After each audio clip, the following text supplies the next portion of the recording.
guys are in for a treat. I also want to just take this a second to make a plug that you're about halfway through the program now, and you've met your classmates, some of them, you're getting comfortable, who you kind of see every day. I want to make sure that every day you still make a commitment to talk to somebody you haven't spoken to. So we've had, as I said in the email promoting this event, we're in the middle of or near the end of a historic election, and it's going to shape the public discussion over the next few months. And we're really looking forward, David, to you sharing your perspective. I've sent around his bio, but I just want to add a couple of things. David is a professor of public service here at the Kennedy School. He's the director of the Center for Public Leadership. Over the last 3 decades, he's been a senior White House advisor to 4 presidents from both of the U.S. major political parties. He's a former editor-at-large at U.S. News and World Report, and he's a highly acclaimed author, including his book, Eyewitness Power. In this election cycle, and relevant to today's talk, he's also the senior policy analyst at CNN, and so... Sorry? You know, and he actually made sure that I got that right. My apologies. He's a senior political analyst at CNN, so he'll be on CNN frequently with Anderson Cooper and others. I've been a student of leadership for about 20 years, and I've been a student of U.S. politics, president politics, for just about as long, working on the Hill and on campaigns. And during that time, I've learned when you hear certain voices, you want to pay attention, because they have a perspective, an insight, and access, and resources and perspective that very few people have. Today you have the luxury of hearing from one of them. David Gergen, thank you.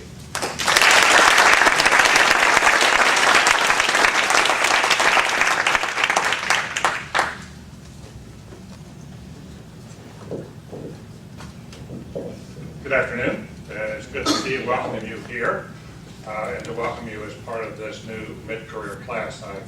Brian, thank you for the introduction, but I have heard from others. Frank Hartman, as recently as this afternoon, told me that it's a terrific class that's come here. I know how, but he said 55% of you from overseas, which is really wonderful for us, but there are also many Americans here who have had international experiences, so this makes an unusually strong class and outward looking. And but we really want to welcome those of you who have come from another country to this country. You honor us by your presence, and I look forward to meeting many of you during the course of the year. This mid-career program, I think, has been well designed. I needn't tell you the litany of terrific people have come from it. I just will emphasize how strongly I believe that the mission of this school is that one of the 2 missions is to prepare the leaders of the future, and that we look upon you as people who are going to pick up the flag in your country or for the world in the years to come. That coming up with the solutions to public policy problems is important, it's critical, it's vital. The research that goes on here is vital. But at some point, somebody has to actually make it happen. And that's why we look to you. So one of my main reasons coming to this school from Washington a few years ago was that I thought this school could be a magnet for some of the best talent in the world. And from this school could go forth people who would really make a difference. And we've increasingly found that over the last few years. We've been trying to increase scholarships. I've personally gone out and tried to raise scholarship money. Spent some more time doing that. And because I believe it makes it easier to go into public service, it also attracts better talent. And we've been trying to do other things at our Center for Public Leadership to encourage you along your leadership journey. We don't think that we can turn out leaders in a single course or during the course of a single time here, but I do believe while you're here as mid-careers in particular, even more than the MPPs, in particular you can advance yourself along your leadership journey and be better and more effective coming out of here than you were coming in. And this experience can be a springboard both for your career and the impact that you make over time. So we welcome you here, and I hope that over the course of this coming year you will visit us at the Center for Public Leadership and to take a look at the courses that are offered here at the school and elsewhere. I should tell you we will have on Monday, September 7th, we will have when shopping day starts, we have a shopping night for students to review the courses on leadership that are offered. And we often have as many as 10 to sometimes up to 15 members of the faculty who come. And they make cameo appearances, but if you believe in Gladwell and the idea of blink, a cameo appearance, you can learn a lot. And so the professors come, they talk a little bit about their course, and then afterwards they're available for further discussion. It's a good way to see a whole lot of members of the faculty very, very quickly and make some decision about that. So we would welcome you to that.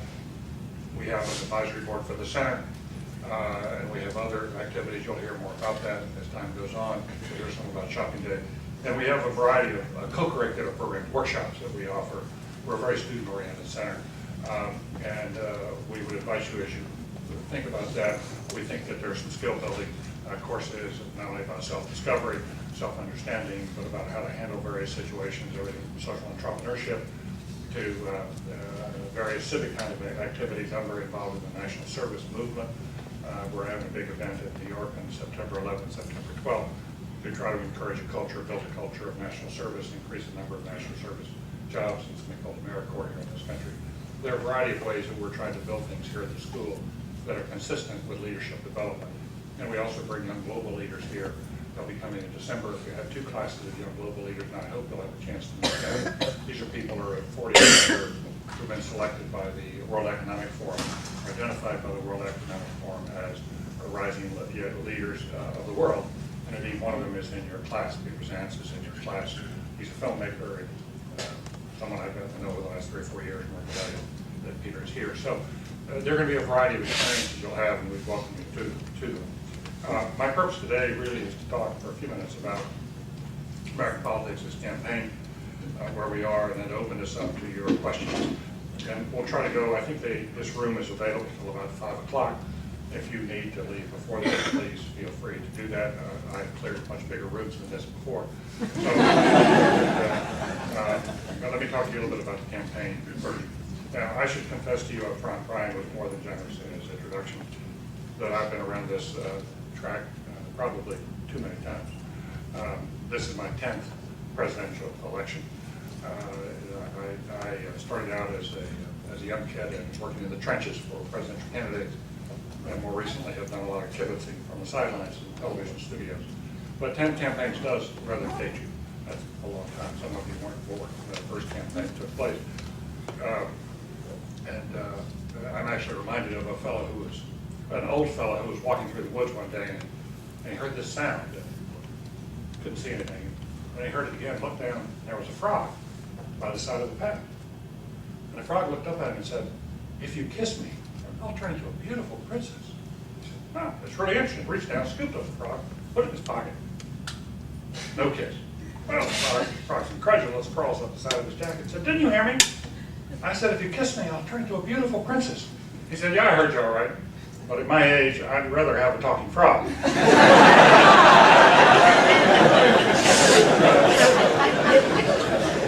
Please understand that after 10 elections, I'm sort of in a talking frog state as well. And it seems a lot of this come and go. I do find that this is the most interesting, exciting, and important election that I've been engaged with since I've been in politics. And I hope that over the course of these days already, you've had a chance to hear a great deal about the substantive challenges that are ahead of us. In my judgment, the challenges the next president will face are the toughest of any in modern times. I've prepared and worked with a lot of people who won elections, worked with them in the transition. Roger Porter has done that here on this faculty, so some others have done that. And sort of think through, how is it going to be president? I can't remember anybody I've worked with who's going to face tougher challenges than the next president. In fact, I think you have to go all the way back to March of 1933, when Franklin Roosevelt was inaugurated, to find the time when a president was coming into a tougher period, a more turbulent period, a more daunting period. The problems then were more obvious. 25% of Americans were unemployed. The whole world was in a downward spiral in many ways. Today, the problems are less obvious. They're a little bit more below the waterline, but they're a lot more complex. They've been very resistant to solution. They're very international in character, and they're very interrelated. And finally, they're very urgent. In many, many instances, when I remember coming in with Jim Baker with the Reagan period, And we had, at that time, there were a lot of tough problems facing the country, but you could sit around the White House and say, okay, what are the problems we can't solve? And you put them over to the side. And then you say, what are the problems that are easy? Those are the ones we'll do with our left hand. And what are the problems that are possible to solve with a lot of work we can get done? Let's really focus on those. That's where you sort of, you sort of figured it out. Okay, here are the ones that may be possible to solve. But there are some problems that are so hard to solve, so resistant to change, so difficult politically, undoable, either here or overseas. Won't do those. The next president does not have that luxury. The impossible problems are the ones that got to be solved this time around. And that's why David Elwood has launched this Acting in Time project here at the school. And as a central theme of his deanship, it's because there's a growing recognition that problems that we've been messing around on, screwing around on for so many years, we've kicked the can down the road. It's been so much easier to kick the can down the road than to deal with it. That we no longer have that luxury. That things are coming home now that have got to be dealt with. And I trust and hope that in the days you already have, I don't need to spend a lot of time on the subject of problems, but I do think that there are some transcendent problems that just do not permit delay. And in my judgment, I mean, there are some problems that have been with us for a long, long time and are increasingly important, such as poverty in the world and more social justice. Those are enduring problems. But there are some now that you just simply cannot wait on. There are 4 transcendent challenges, very briefly before I turn to the politics of this, 4 transcendent challenges that in my mind will await the next president, and he has no choice one way or the other but to deal with it. The first is to put America's house in order. This is a country that, in my judgment, is at what I call a strategic inflection point. That's a phrase from Andy Grove, who started Intel. Andy Grove argues that in the life of some corporations, you can have a very, very successful business model and be doing very, very well. But over time, the environment around you changes so much that if you continue to do business as usual, you will fail. You will go down. Only if you change significantly the way you are doing business and you continue to be successful, and indeed, at that point, you might actually go up. Now, he calls that, for a corporation, a strategic inflection point. And I would argue that America at home is now facing a strategic inflection point, that if we continue to do public business as we have been doing here on our domestic problem, we are going down as a country. And I think the rest of the world recognizes that. But we ourselves haven't really fully taken that on board yet. Only if we change the way we do public policy, public life, do we have a chance to continue to have success, and then I think we can go up. But I think that's a very, very important point. And so it's going to come home to roost very, very fast on the next president. The next president at home is going to inherit in year 1 a pile of problems here at home, starting with this economy, which is in such rough shape. Alan Greenspan is out in the journal today saying he sees the bottom in housing, but it's still several months off. The next president's going to inherit budget deficits of over $500 billion a year. He's going to be broke in terms of what he can do, but he's going to have to heal the domestic economy in year 1. He has no choice but to spend a lot of time doing that. And year 2, the Bush tax cuts expire. These are massive tax cuts that Bush put into place that Obama is not going to let continue as such. McCain wants to continue as such. Either way, you're going to have one hell of a fight on your hands about taxes. And tax reform always takes a lot of time and energy out of the White House. And year 3, the entitlement programs begin to really rocket upward in price because the baby boom population hits 65. The front end of the baby boom population, and that is going to drive the cost of entitlements right through the roof over time. Moody's, for example, has said that unless the United States deals with its entitlement programs quickly, it will downgrade our credit rating, which has been AAA since World War I. That would be a serious blow to our financial standing. Now, Social Security is doable. I have been there when we've gone through Social Security. I was involved during the Greenspan Commission way back in the early 80s. Dick Darman, who was a member of this faculty, sadly has died, was pivotal to getting that done. That is doable. It's tough, but doable. Medicare is very, very hard. That's been the impossible one. To reform Medicare means you've got to bring down the cost of health care in this country. You've got to get health care reform done. The federal government pays 45% of the cost of all health care in this country. That's a lot, and it has to do with a lot of policy reform. And finally, year 4, the Kyoto Agreement expires, as I think you know, and that process is already underway to try to come up with a successor. But it means that for the first time, the United States has to have a sensible national energy security policy, not energy independence. That's a myth that the candidates talk about. I was there in the early 70s when OPEC, raised its head. I wrote a lot of the early speeches calling for energy independence with President Nixon and President Ford. Those were extremely successful speeches. At that time, we were about 30% dependent. We called for energy independence. We're today 60% dependent, going up. I'm very proud of what I contributed to the public welfare. But I'm just saying, these are very, very difficult problems to come up with an energy policy, a national energy policy for security purposes that is also very sensitive to the climate and really starts to bring down the carbon imprint of the United States. So all of that is, and I'll be very brief on the rest of them, but that cleaning up our own house is a big, big deal for the United States. Those of you from overseas perhaps don't fully appreciate that this country has had a lot of hollowing out inside in terms of our public services and our public policy, and we've had a lot of paralysis. And we've got to overcome that. It's going to be very, very tough. Any one of those challenges would consume the president. This next president's got to take them all on right away. Second transcendent challenge is nuclear proliferation. I won't quickly expand that, but I think it's very clear that Iran is going to be a much tougher problem than Iraq for the next president. And dealing with that, trying to head that off, and head off the breakout that's going on the nuclear side. I'm sure you have dealt with that. The third big transcendent challenge in my view is climate change. And for the United States, that means getting, not only getting our own house in order, but bringing India, China, and others to the table and trying to reach a cooperative agreement. And my judgment is made extremely hard. Friends of mine who know more about this than I do think it can't be done. They think it's a hopeless cause, and we ought to be pursuing alternatives to Kyoto. I would like not to believe that's true, but it's certainly true that if you look at what happened to the Doha round of trade, and how that fell apart, that is illustrative of just how tough it's going to be to get something which is really painful done, as opposed to Doha, which is modestly painful. And the fourth challenge, which is, it may not be quite as urgent now, but it's framed, is perhaps the largest geopolitical story of our time, and that is the shift of power to Asia. And as Fareed Zakaria writes in his book, and I commend that book to you, he happens to be a friend, but his book about the post-American world is very worth reading. You won't have a lot of spare time while you're here, but if you do have time, I would read that book. It really talks about what he calls the rise of the rest. But for an American president, we were heading toward a confrontation in this country with China before 9/11. 9/11 put us on a different path, and American politics changed away from this idea of some sort of inevitable conflict with China. And it was a nutty idea. It was a dangerous idea, but it was starting to take hold in our public discourse. And now we've gotten into a different place.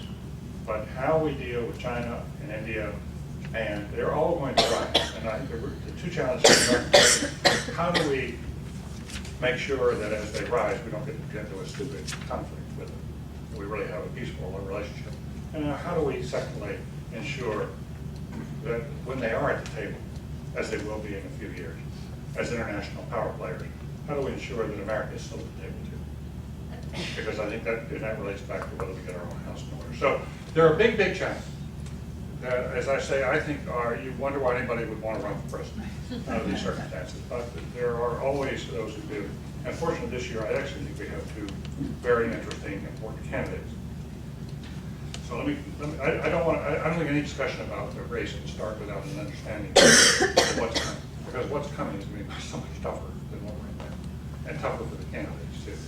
Now, the race itself. This is a race that by all normal standards of American government, and American politics, the Democrats should win in later.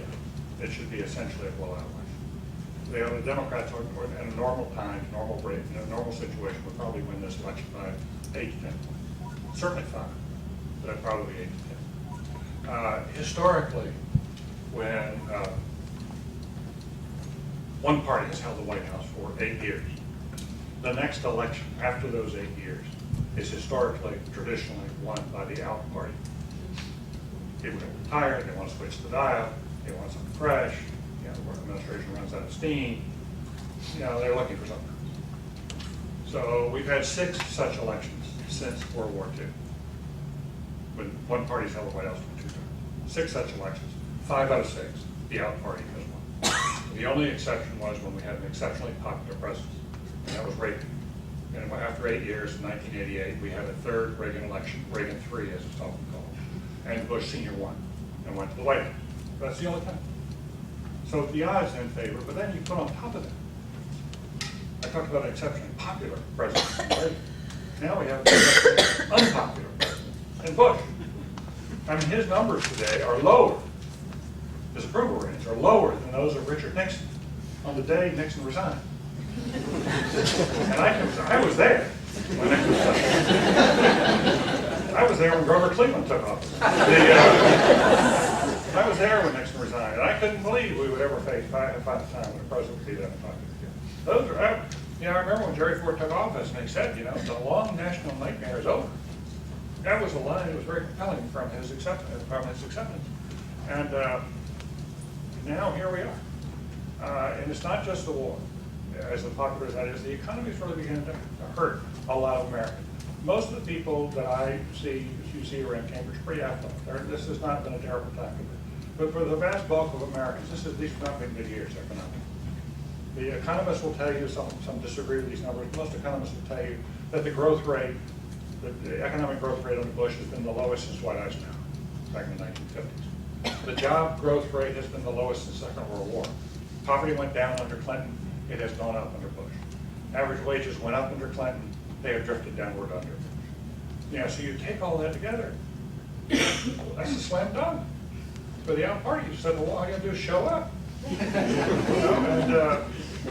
And in fact, what you're going to see is that what we call down ticket, the races below the presidency.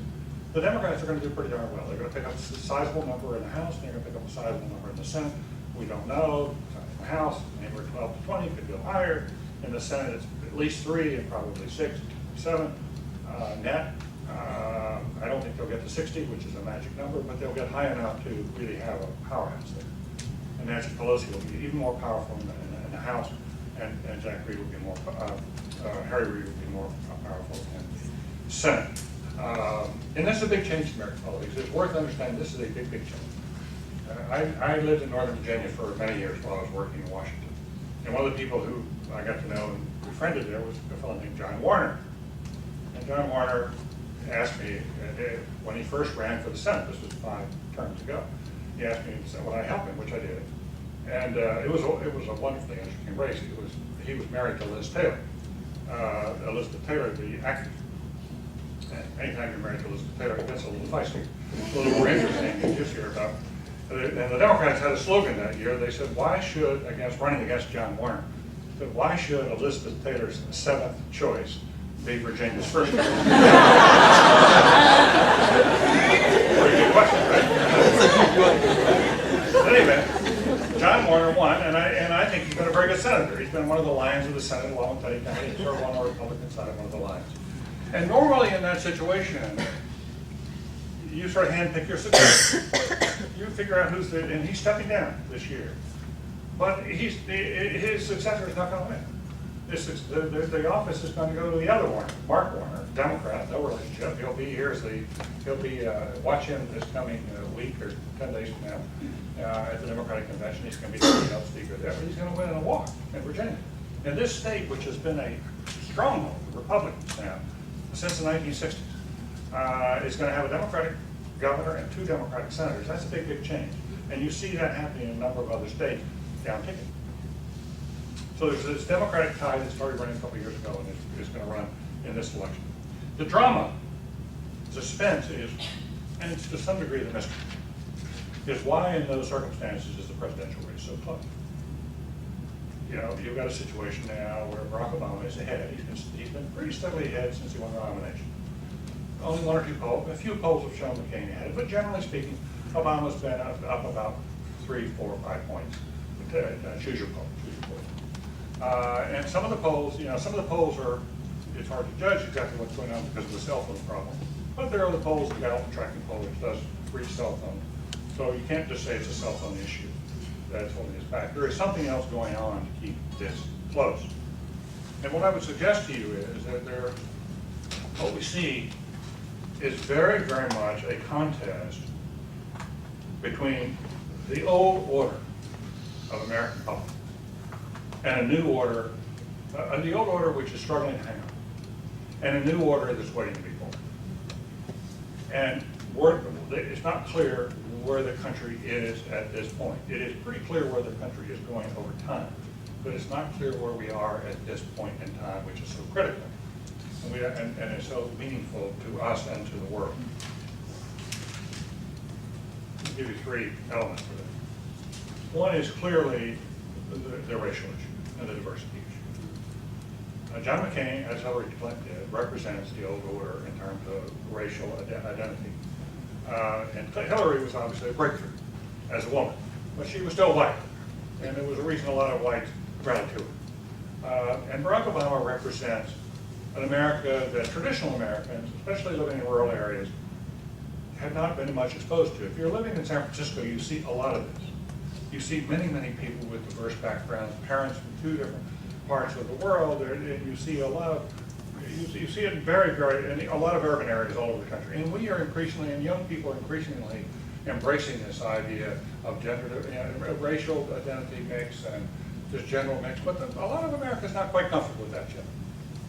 And they're having struggles with it. And what we don't know is whether America is ready for an African American or someone who truly has an African background and an American background. Whether they're, in that sense, truly African American. Whether people are ready for that yet. It's important to remember 1928, we had a big question like this. That's when Al Smith ran as a Democrat. In an election that probably should have been won by a Democrat, and he was a Catholic. The country wasn't ready for a Catholic. And in fact, it took us another 32 years to break that barrier when John Kennedy won in 1960. But even in 1960, there was a substantial question of whether the country was ready for a Catholic. And I don't know the answer to this question. I do know that it imposes certain additional burdens on Barack Obama. That he has to sort of make people feel comfortable with who he is. That they have to get past the racial question, or at least say, I'm happy with that, but I really want to look beyond the color of his skin. And I do think it's important for those of you who think, well, this country is still tunneled with racism. Of course there's racism in the country. There's racism in many European countries. We know that. And the question is how much. We don't know that. But I think it's important for those people who are skeptical about where the country is, sort of look, have a very late view about the United States and what we've become. And I think there are reasons why we've gone terribly off track as a country. But on this racial thing, it's important to remember that when Barack Obama when he accepts the nomination of the party on August 28, 2008, it's important to remember that on August 28, 1955, there was a young man named Emmett Till, 14-year-old black from Chicago, who had gone down to see family in Mississippi, just a young teenager. And he whistled at a white woman in a store or something. And that was so offensive to the whites that they brutally murdered him. It was a harrowing, horrific moment in American history. That occurred on August 28, 1955. 8 years later, August 28, Martin Luther King went to the foot of the Lincoln Memorial and spoke of his dream. And now in 2008, we have someone who represents the fulfillment of a lot of what King was saying. And they hope that one day people will be judged by the content of their character, not by the color of their skin. They hope that of his children. So in some ways, we've made a lot of progress. That African American is now accepting the nomination of a major party. But there's a real question of whether we've made enough progress. And I don't know the answer to that. I can't tell. I don't think you'd be held from the polls. I can make an argument to you that we're past it, and that there's no Bradley effect in the polls. I can also make an argument to you that there is a Bradley effect. What is the Bradley effect for those of you in other countries? The Bradley effect is what we talk about when we ask the question, and this goes on in public opinion polling. It was a woman in Germany, Elizabeth Noelle Neumann, who was one of the major figures in public opinion research, who identified the fact that in public opinion polling, frequently the person who's being asked the question will give you back the answer that they think you want. So that and they're trying to be politically correct, or we know for a fact that if a white person calls up a voter and asks the question, and someone who's clearly an African American asks the same person a question, you can get quite different answers, as much as 10% sometimes. And what we don't know, and then what we call the Bradley effect, is there was a fellow named Todd Bradley, an African-American, ran for statewide office in California a few years ago, former mayor of LA, was ahead in the polls, lost the election. And it was clear some people were lying. Yeah. And it's happened to some other people. Doug Wilder in Virginia ran for the governorship. He was ahead by 10, won by a squeaker. So there is called this thing called the Bradley effect. Well, the Obama people actually feel the Bradley effect is not working. I happened to go to I was Tuesday in Chicago at the Obama campaign, and I spoke to a lot of people there on a deep background basis. And they feel that the Bradley effect is not in place. The people who argue the Bradley effect is there say, well, look what happened in New Hampshire in the primary. Obama was way ahead of Hillary Clinton in the primaries. He lost the primary. Well, the Obama people tell you that's not really what happened. It wasn't the Bradley effect. There was a surge of women who came out and changed their minds for Hillary in those last few days that helped pull her through. But if you look at other states, Obama did as well as the polls showed going in. In fact, he did better in some states than the polls. So the Bradley effect is not there. They're not that worried about it. They're a little worried, but they won't. They're not that worried. So, but again, we don't know if the Bradley effect is there or not. We don't know quite where we are. But I will guarantee you that it's the interplay of being black, having what some 22% of Americans, some polls still think is Muslim, which is unfair, of course. And not fair to Muslims the way this is all played out. And in experience, you put that together, and there's a discomfort factor that's there that I think is holding it back. So but we're moving into an age when we're going to have candidates like Barack Obama going to win more and more and more. Just like we broke through on Catholics, we're going to break through on women, and we're going to break through on this. It's just not clear if that new age is here yet. So that's one set of issues. There's secondly, the old order versus the new order. There's a generational battle going on here. There's a new order waiting to be born generationally. But the old order was the 60s, the baby boomers have been running this country since Clinton was elected, and before them the World War II generation was running the country. We've sort of got, I happen to be part of this early baby boomer group. I think we messed things up. We were a self-indulgent kind of group in a variety of ways. We were very paralyzed. And there's a new order waiting to be born. Some of you may enroll in a class that Elaine Kmart and I are going to teach this next semester on politics in the fall semester on American politics. And there's a book there we're going to read about the millennial generation that is about people who were very young today, born between 1980, essentially in the year 2000, which is, and the Gen X just before that. That generation is waiting now to have its voice heard. And this could be the election when you see that kind of breakthrough. We don't know that. But the older generation may now give way, and there's going to be a big generational break in the voting this time. You're going to find a disproportionate number of older voters going to the more traditional, older generation voter, and a lot of younger voters are going to go for this new, cool guy who understands the internet. And that's a big, big difference. I mean, this internet deal is a big deal in terms of John McCain said doesn't know how to do that. He doesn't send emails. He looks to his wife to help him navigate the internet. And Barack Obama's got one of the most impressive organizations that I've ever seen in American politics at the field level, which is a marriage of the creativity of the internet and community organizing, which he did after he left law school here.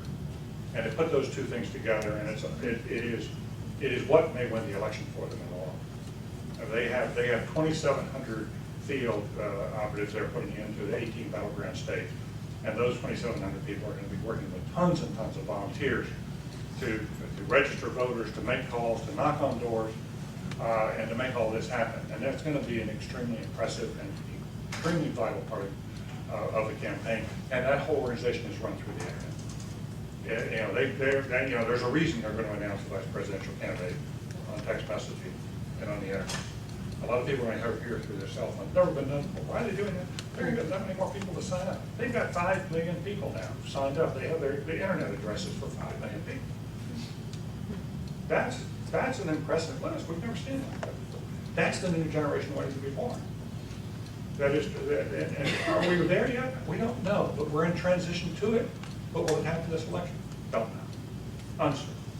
And finally, I would argue that there is a transition in how we lead. the leadership styles and how we lead, not only domestically, but how we exercise leadership internationally. That John McCain is very much more the traditional leader. He's running a top-down campaign, and he's the guy. And Barack Obama's running a bottoms-up, grassroots type campaign. Very different, but John McCain is very much, and you saw it, and when Russia went into Georgia, right from the day one, just as soon as it happened, he picks up the flag and said, "Follow me. Here's what I know. I've seen." George Bush looked into the eyes of Putin and he said, "I can look into his soul and know he's somebody I can do business with." I looked into the eyes of Vladimir Putin and I read 3 initials, K, G, and B. And that is very much more the traditional. We're tough guys here. Don't mess with us. We're going to show you how to do things. We are the stand-up nation. We're going to stand up to evil. You've got to understand the world as it is, not as you would like it to be. And you've got to be willing to have some steel and some spine. And here at home, we're going to take on the tough problems. I'm going to tell the Congress what to do, and they will listen. And I'll get them. I'll crack the whip, and they'll get it done. This is very traditional Americana, and it appeals to one hell of a lot of people. Barack Obama comes along. He's got this new style of leadership. Very collaborative. Listens a lot. Wants to work things out. We're all at the table together. Inclusive. Many voices represented. Let's think it through. Let's take the best of each. Once it goes into Georgia, first statement out of the box, let's talk. Let's negotiate. Let's find a way back. By the way, that was a view that was consistent with what the EU did, NATO, and the U.S., even the Bush administration, which has gotten religion on some of this. And it was interesting. Steve Hadley, who was the NSC advisor, called the Obama campaign. The Obama campaign didn't call him. The White House called Obama to talk this through, and they ran a very, he had a very different view. And as it turned out, you can say, well, McCain was right to start with. Yeah, they were. These are brutal guys. Look what they did. But on the other hand, Sarkozy is over there, and now we're moving toward negotiations, which is ultimately how you're going to have to get some of this resolved. So you've got, but what I'm arguing is you have 2 very different views of leadership. One is much more traditional. It is the old order. It's the way leadership has worked for a long time in the minds of many, and the others don't believe that. Most corporations have moved away from top-down traditional leadership. They have moved to the more collaborative style. One of the reasons the doors have opened for women and the way they have is just that the time when women were so, as they should have been given a long time ago, or seized a long time ago, a place at the table and a right to lead because they're terrific leaders. The way we lead is now much more suited to what women bring to the table, whether by nature or by nurture. Sally Hegelson, if you've ever read any of her work, talks much more about this. And Obama represents that new style, which is the younger generation finds very compatible. The younger generation is tired of this nonsense. There's somebody in authority who's going to tell you what to do. That's why we educate you, so you can ask questions and be your own boss. And why we teach at this school, we teach about empowering others. And the importance of the leader, the role of the leader is to be a leader of others, be a leader of other leaders. What you have to do is choose a good team, put them around you and empower them. And your role then is to make sure they're empowered and to stand back and get out of the way sometimes, help set the vision and to go. That's where Obama is coming from. We're not fully there yet. And that's why I say this old order is giving way to a new order, but it's taking a while. Right now we're sort of, a lot of people like and feel comfortable with another way. And we don't know how this is going to turn out. If we have, if there are more threats that come in some fashion, whether it's domestic terrorism, and that's always a possibility in the next 10 years, you have to keep that in mind. Or whether there's some big international situation. A lot of people are going to look for the safe candidate. They're going to say, I'd like somebody I feel comfortable with. But it's so clear we need change that there's also a big urge of other people in particular who say, the need for change is so urgent. Let's go with somebody with a vitality and this new sense of understanding and a new sense of the world who's going to do this. I have a friend who says that the choice is going to come down to choice for many Americans. This is a problem in America. I probably should get the name out of it. He said, look, the choice for many Americans, the way many Americans see this is, okay, you got a brand new car. And the question is, are you going to give your keys to your 16-year-old who just got a learner's license? learner's permit? Or are you gonna give your keys to some old guy looking for a mall? And that's, you know, the way that a lot of people are gonna see that, you know, that's not an easy choice. You know, it's a very precious car. And that's the way I think a lot of Americans do see this. Young Americans say, come on, give me the keys, Dad, you know? Let's get on with it. But there are a lot of other things, you know, it's going to be, where it's going to come out, look, we've got some milestone events coming up. I hope you stay tuned to them. The vice presidential choices are coming up. They're pretty important. They're not decisive. The conventions are very, very important. But probably the decisive days will come with the debates. We start with, I don't know why they're doing this, but Friday night, on the 26th of September, we'll start with the first presidential debate. The vice presidential debate is very important. Both sides understand one of the big things you look for when you choose vice president is going to do well in the debate. There's one vice presidential debate, there's 3 presidential. And they could be decisive. From the Obama point of view, what the way they see this is there are 2 elements to winning right now. They think, as they look at it, they're modestly ahead. They think if the election were held today, they would win by a modest amount, but their electoral college number would be over 300. That they would take all the carry states, and then they have a variety of combinations to win a few additional states and get their number over 270. That's the magic number for electoral. But they think it'll come down to, and they think if they were held today, as I say, they win. I think in the end it will come down to this: 2 things. One is that there is an undecided body of voters out there still wavering. It's probably 12%, maybe as high as 18, 20, at least 12%. And they think that, and if you look at the profile of the undecided, there are a fair number of them they think are natural Obama voters. So the question is, how does that break? How does the undecided group break over the next few weeks? And the second thing that really is important to them is their ground game, is their field operation, and getting people out. To get the turnout up, if they can get enough people registered in some of these states, they can take states that look like they were Republican states. And if you get enough people registered, new types of voters, Hispanics, young voters, and others, if you get them to the polls and get them out there, then you can, that tide can lift you over. Those 2 things will do it. And the debates from their point of view are going to be particularly important for how the undecided break. That over time, if people watch, and they have this view of cumulative understanding of who Obama is, that they don't see there's any one moment that's going to be the decisive moment, rather they're thinking cumulatively. If a series of cumulative perceptions and experiences with Obama over time will bring people over the top, that they'll reach that comfort level and say, okay, I'm ready to do this, even though I have a reservation about X, Y, or Z. I'm ready to do this. They think they're very close on that, on getting the undecided to break that way, but they're not there yet. So he's walking on a tightrope, because if he makes a mistake, makes a terrible mistake, it'll flip back the other way. So he's got that problem. McCain is always the safe choice for people. Obama's got the situation where he's got to make people comfortable. And that's the pressure on him. And for him, that means each step along the way, he's got to do it well. He's got to execute. That is huge pressure on this young man. But I must tell you, as a general proposition, John McCain is a man of enormous valor. I've known him a long time. I have great respect for him as a human being. Obama's phenomenal. We haven't seen this in American politics before. He has come out of nowhere. You have to give him a lot of credit for what he has done. He is a very bright person. I will tell you, he went to the law school here. Larry Tribe, who's a constitutional lawyer and legend at the law school, been there some 30 or 40 years, has been telling people Obama's the smartest student he ever had. Harvard story. Things like this. Harvard story. If Obama's elected, the day he gets inaugurated, there will be a former student of Larry Tribe, a protege of Larry Tribe, taking the oath of office. And the man administering the oath of office will be a former student and protege of Larry Tribe. That's the Chief Justice of the Supreme Court. That's Harvard for you. So I think he's wickedly smart. He talks to us like an adult, which is new and fresh. And I also think he is.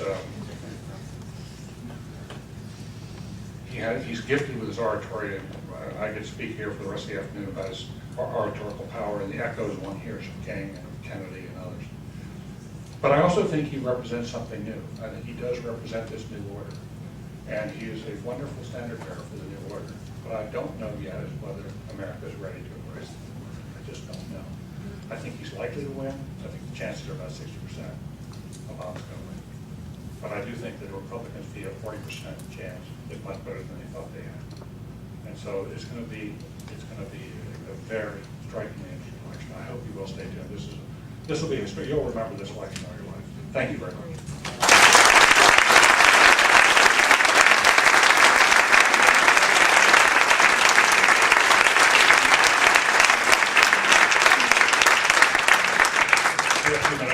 You laugh loudest, you get the first question. Who do you think the presidential choices will be, and how important do you think they are to deciding this race? Vice presidential choices, how important? One thing they're fundamental about is they tell you a lot about the candidate. Because this is the most important choice that the candidate has to make, most important decision you have to make before you're president. And you want a vice president, as I mentioned, you want a vice president who can serve well as president in case something happens to you. In this case, I think both people need someone who can step into the office. I think it's impermissible to put somebody in who's a lightweight. John McCain, given his age and his battle with cancer, and Barack Obama, sadly, tragically, we all know that he gets shot.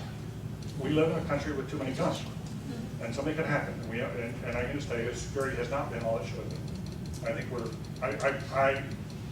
every time he goes in one of those great big open areas, I sort of just like, can we get through this one, please? And they're crazy stuff. We're just, that's true in every society. Our society just has too many guns. So I think both men have to choose someone wisely who can represent the country, can step into the office of the cult. Beyond that, you want somebody who is going to speak well at the convention, be really good in the first debate, and that one debate, which is critical. Both sides are looking at that. And also, if you can, help deliver smart electoral votes, but that's probably not as important as the earlier ideas. And on the Republican side, there are many who could fit that bill, I suppose, but it seems to me Romney is the most obvious choice.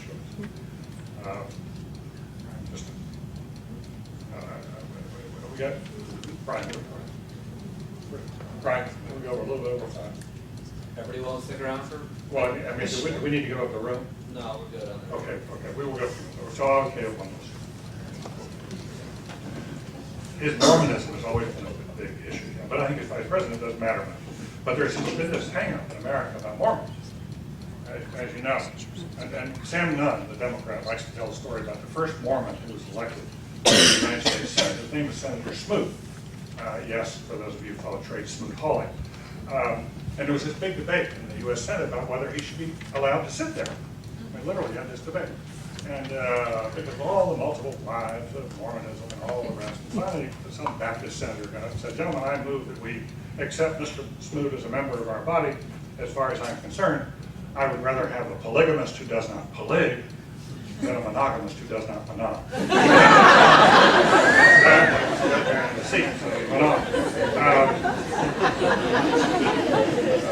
I think it's probably. Now, on the Democratic side, there is an alumnus of this school, Jack Reed, from Rhode Island, the senator, who's a long shot candidate because he has really good chemistry with Obama.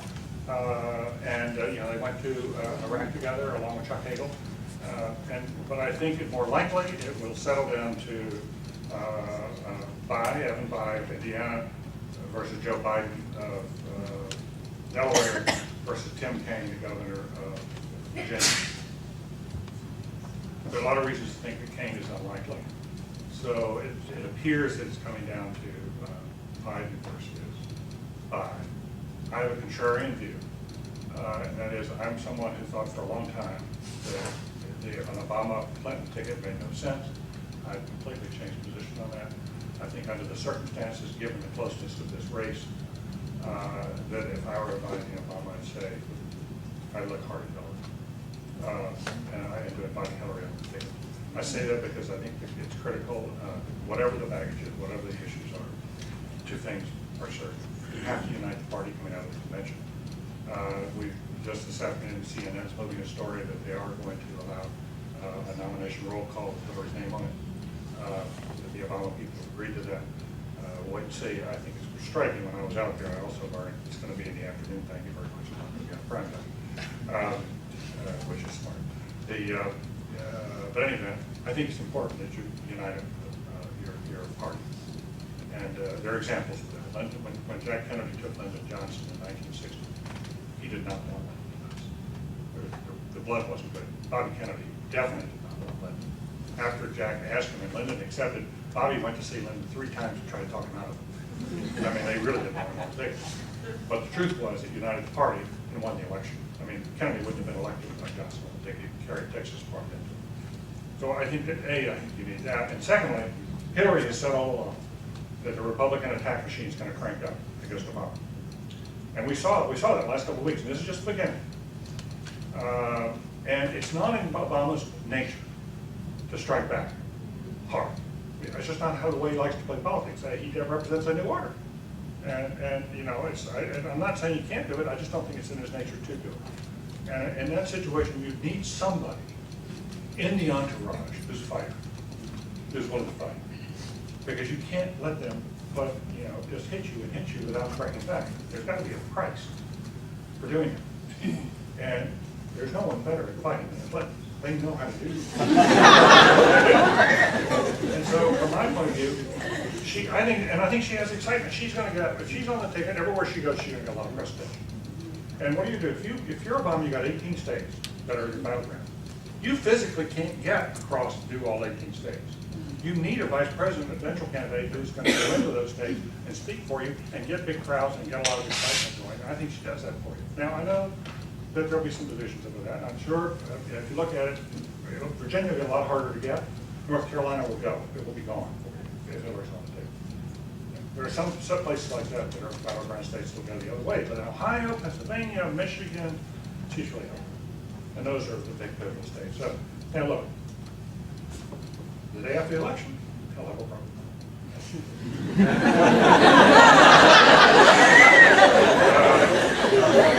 You know, you like to be working over there in the White House, and every day you wake up, is this the day we ought to hire a food taster?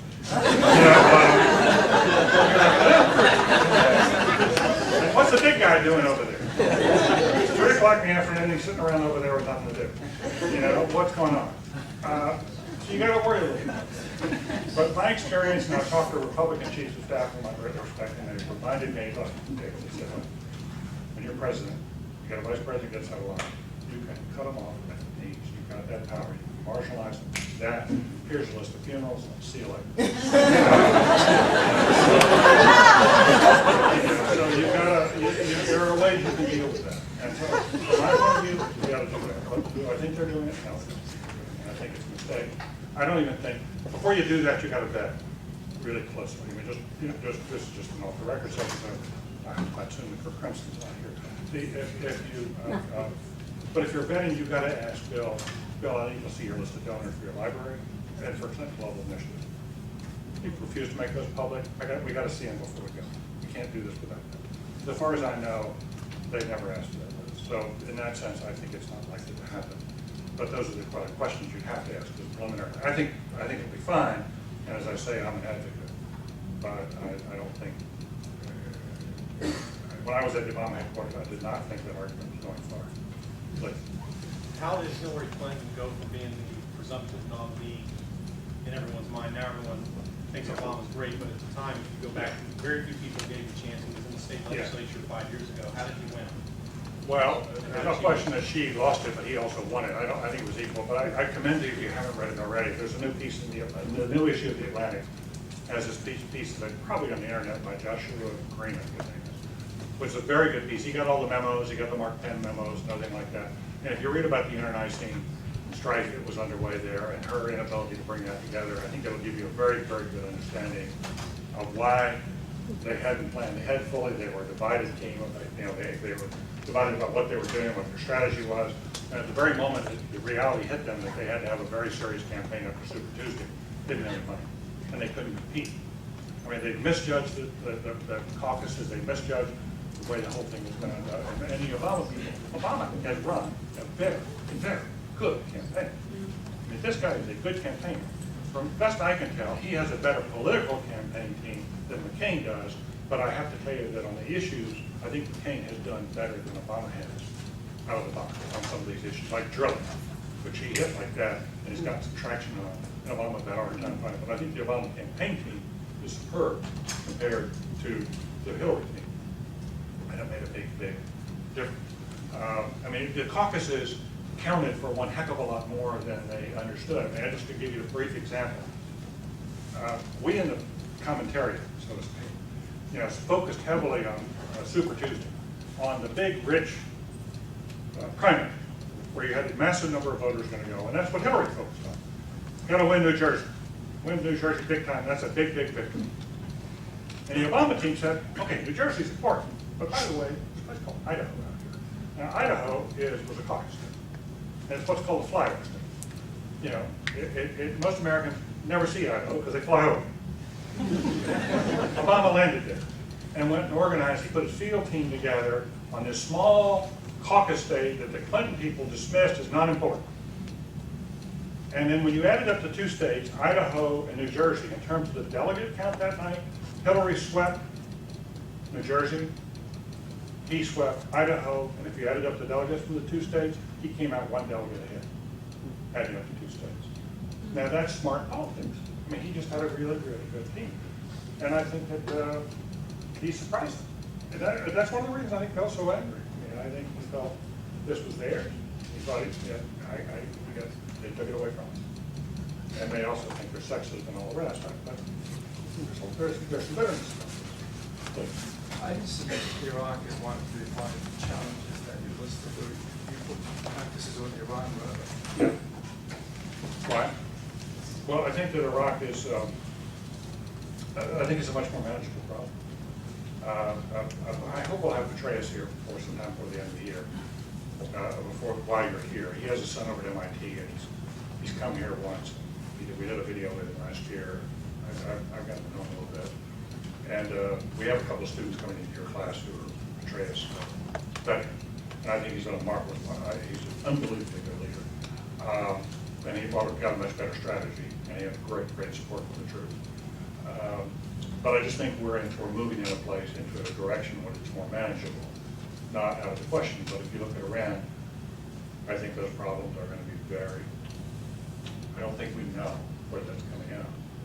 And it does illustrate, again, the two very different approaches. I mean, Obama wants to rely heavily on direct diplomacy right up front, put more sticks on the table, but also put a lot more carrots on the stick, try to make them an offer that's so good that they won't refuse it, change the terms of the negotiations from what the Bush team has done, and see if you can get them to agree.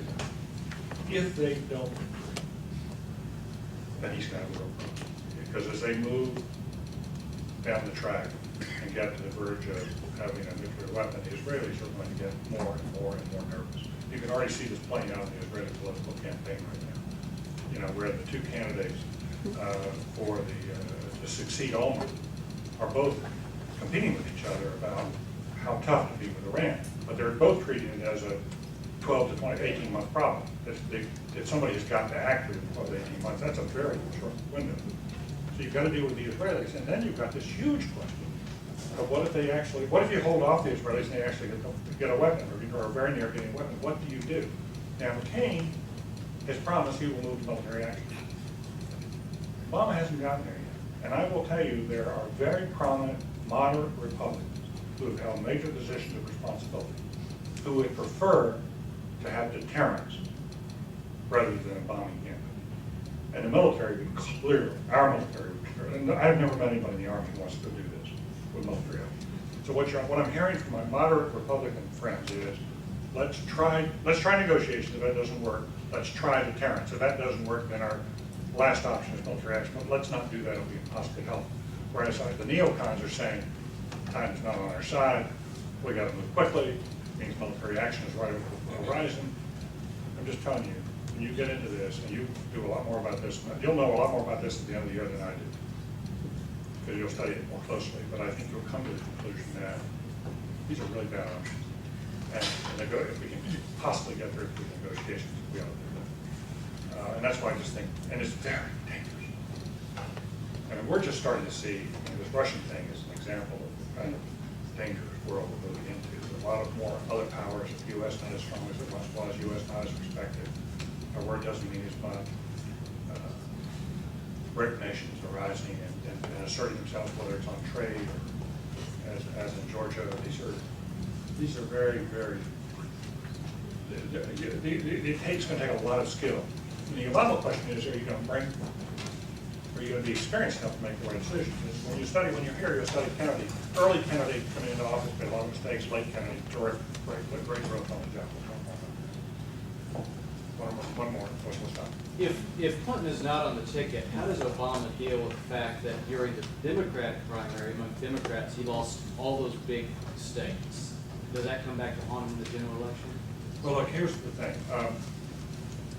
It's probably, what they're seeing in the Obama campaign is, if you look at the numbers, the women actually have come back. There's an element of Hillary's supporters who are women, who are probably irreconcilable and very, very angry still. They are not coming back, and they may cause problems at the convention. But if you look in general at the women, he's got a good break. Obama right now is running ahead of where Kerry was among women at this time of the year. In fact, if you look at the Gallup polls over the last few days, the Gallup poll shows you that Obama's doing better among white women than Kerry did at this stage of the campaign. Where Obama's having trouble is with men, especially with white men, especially 1 or 2 years of college or less than college. You go up the scale up to post-college and he does better. But Kerry was doing better 4 years ago than Obama's doing among white men. And so there's a real gap there. And so the Obama people would argue, from their point of view, is, well, Hillary's not the answer to our problem. Our problem is not with women. Our problem is with white guys. And so maybe we need a white guy to help us with that and share some of these values in campaigning. I don't believe that, but I'm just telling you that's what I believe to be their analysis. And I would argue they've got an enthusiasm gap among women they are white guys. And Hillary would help them a lot with that. And I think Bill is particularly good at dealing with low-income women. He's always been better in the rural areas than most Democrats. And part of the downside of the whole John Edwards blowing thing is that he would have been helpful in that group too, and he's not.